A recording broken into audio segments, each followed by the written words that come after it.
Hello friends, आप सभी का अपने HDS ट्यूटोरियल पर स्वागत है। तो आज हम लोग इस वीडियो में जेक बोर्ड क्लास 9th का अगला वीकली टेस्ट का सोशल साइंस का वेरी इंपॉर्टेंट क्वेश्चन देखने वाले हैं। यहाँ पर जो भी क्वेश्चन मैं बताऊँगा सभी काफ़ी ज़्यादा इंपॉर्टेंट है, वेरी इंपॉर्टेंट क्वेश्चन है। अच्छी तरीके से सभी क्वेश्चन को आप लोग याद कर लीजिएगा ताकि आपका वीकली टेस्ट अच्छे से जाए।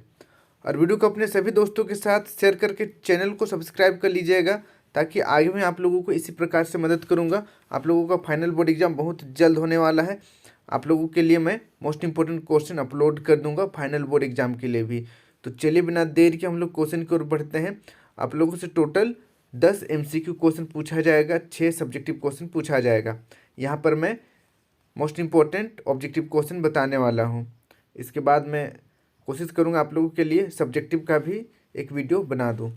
तो चलिए हम लोग एक एक करके क्वेश्चन देखते हैं। इंपॉर्टेंट क्वेश्चन है, अच्छी तरीके से याद कर लीजिएगा। पहला क्वेश्चन देखिए, निम्नलिखित में से कौन ऊर्जा की इकाई नहीं है? इनमें से कौन ऊर्जा की इकाई नहीं है बताना है। पहला ऑप्शन देखिए जूल, दूसरा ऑप्शन है न्यूटन मीटर, दूसरा किलोवाट और चौथा है किलोवाट घंटा। तो यहाँ पर पूछा है ऊर्जा का इकाई नहीं है, तो ऑप्शन नंबर दूसरा बिल्कुल सही हो जाएगा। न्यूटन मीटर ऊर्जा की इकाई नहीं है। अब बढ़ते हैं नेक्स्ट सेकेंड क्वेश्चन की ओर। सेकेंड नंबर का क्वेश्चन देखिए,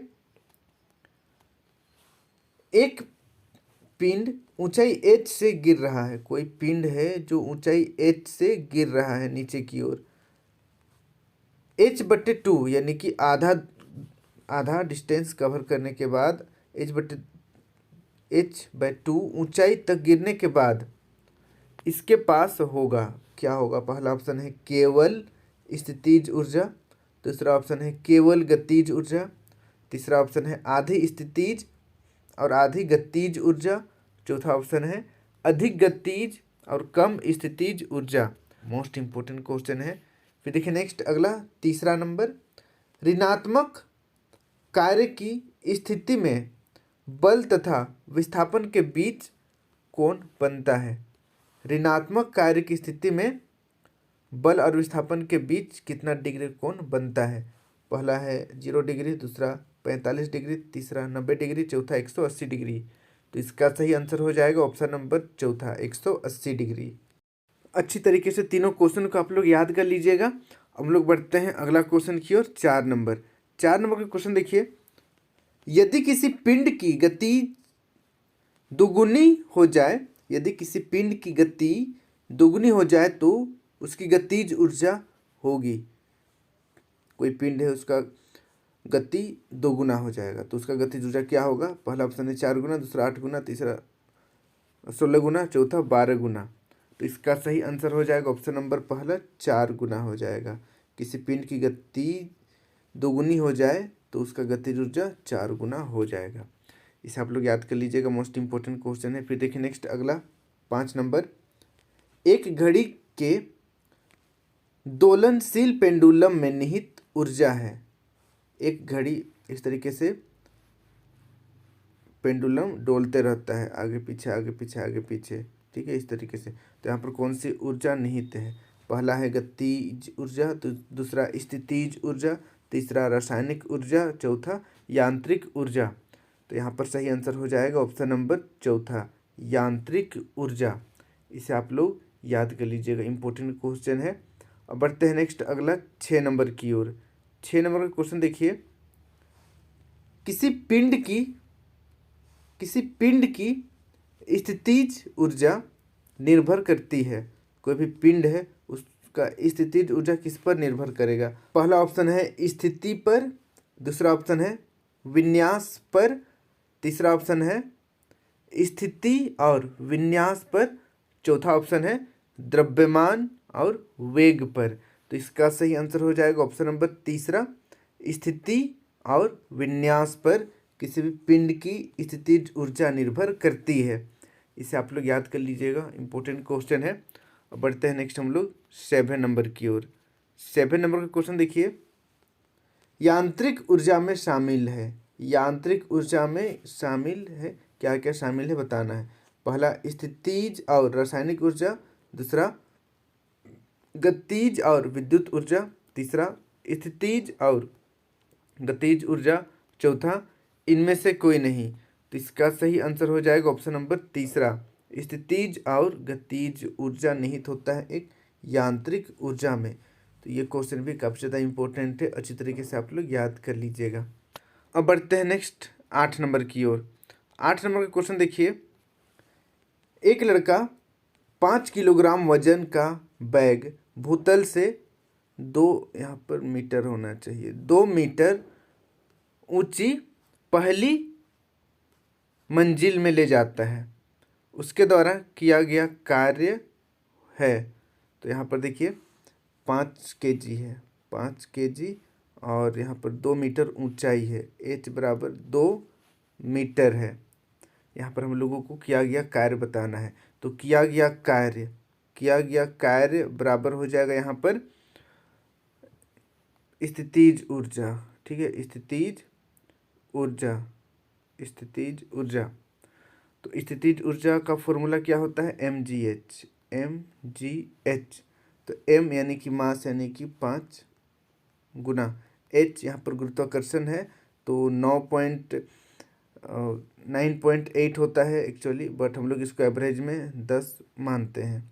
फिर h ऊंचाई कितना है, 2 मीटर, तो 2 से इसको हम लोग गुना कर देंगे, सबको गुना कर देंगे, 5 दाहिए 50 दूनी 100 जूल, इसका सही आंसर हो जाएगा 100 जूल। ऑप्शन नंबर तीसरा बिल्कुल सही हो जाएगा। इसे आप लोग प्रैक्टिस कर लीजिएगा। देखिए स्थितिज ऊर्जा और गतिज ऊर्जा दोनों का जो फॉर्मूला है उसको याद करना इम्पोर्टेंट है। स्थितिज ऊर्जा का mgh होता है, mgh। वहीं पर गतिज ऊर्जा का काइनेटिक एनर्जी का हाफ mv²। दोनों फॉर्मूला इम्पोर्टेंट है, इसे आप लोग याद कर लीजिएगा। अगला क्वेश्चन देखने से पहले आप लोगों को मैं बता दूं कि मैंने check board previous year question और मॉडल सेट का समराइज करके आप लोगों के लिए टोटल 5 सेट इम्पोर्टेंट क्वेश्चन तैयार किया है। गेस क्वेश्चन आप लोग इसे एक्सेस कर पाइएगा झारखंड लैब के एप्लीकेशन डाउनलोड करके, नीचे डिस्क्रिप्शन में मैं लिंक दे दूँगा, वहाँ से डाउनलोड कर लीजिएगा। और उसके लिए कुछ आपको चार्ज देना पड़ेगा। अगर आप HDS 10 कूपन कोड यूज करते हैं तो लगभग 10% का डिस्काउंट आपको मिल जाएगा। तो अगर आप चाहते हैं गेस क्वेश्चन पढ़ना तो उससे आप परचेज करके पढ़ सकते हैं।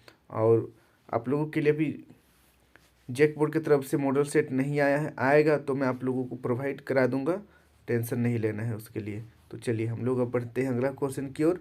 9 नंबर का क्वेश्चन देखिए, किसी वस्तु की गतिज ऊर्जा में व्यंजक है, यानी कि गतिज ऊर्जा का फॉर्मूला बताना है, काइनेटिक एनर्जी का फॉर्मूला अभी मैंने बताया था, हाफ यानी कि 1/2 mv²। ऑप्शन नंबर दूसरा बिल्कुल सही हो जाएगा, इसे आप लोग याद कर लीजिएगा, बहुत ज़्यादा इंपॉर्टेंट क्वेश्चन है। फिर देखिए नेक्स्ट 10 नंबर का क्वेश्चन है, विद्युत ऊर्जा का एक यूनिट बराबर होता है, विद्युत ऊर्जा का एक यूनिट किसके बराबर होता है।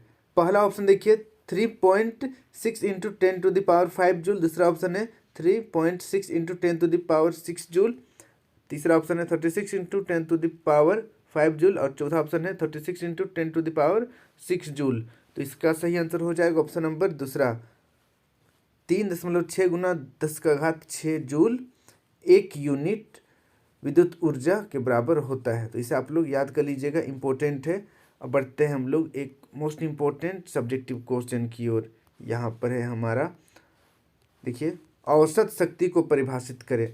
और भी मैंने आप लोगों के लिए कुछ दिन पहले एक वीडियो अपलोड किया था 6 जनवरी का इम्पोर्टेंट क्वेश्चन, तो उसे भी आप लोग देख लीजिएगा, मोस्ट इम्पोर्टेंट क्वेश्चन वहाँ भी आपको देखने को मिलेगा, सभी क्वेश्चन को याद कर लीजिएगा। देखिए औसत शक्ति को परिभाषित करें, इसका उत्तर आपको इस प्रकार लिखना है, किए गए कुल कार्य और कार्य करने में लगे कुल समय के अनुपात को औसत शक्ति कहते हैं। औसत शक्ति यानी कि P पावर = कुल कार्य बटे कुल समय। बस इतना सा 2 लाइन का है, याद कर लीजिएगा, वेरी इंपॉर्टेंट क्वेश्चन है, मोस्ट इम्पोर्टेंट क्वेश्चन है, इसे आप लोग याद कर लीजिएगा। तो बस आज के लिए इतना ही। वीडियो को अपने सभी दोस्तों के साथ शेयर कर दीजिएगा और चैनल को भी सब्सक्राइब कर लीजिएगा, ताकि आगे भी आप लोगों को इसी प्रकार से मदद कर सको। और गेस क्वेश्चन आप पढ़ना चाहते हैं तो आप झारखंड लैब एप्लीकेशन से आप गेस पेपर एक्सेस करके आप पढ़ लीजिएगा। तो बस आज के लिए इतना ही।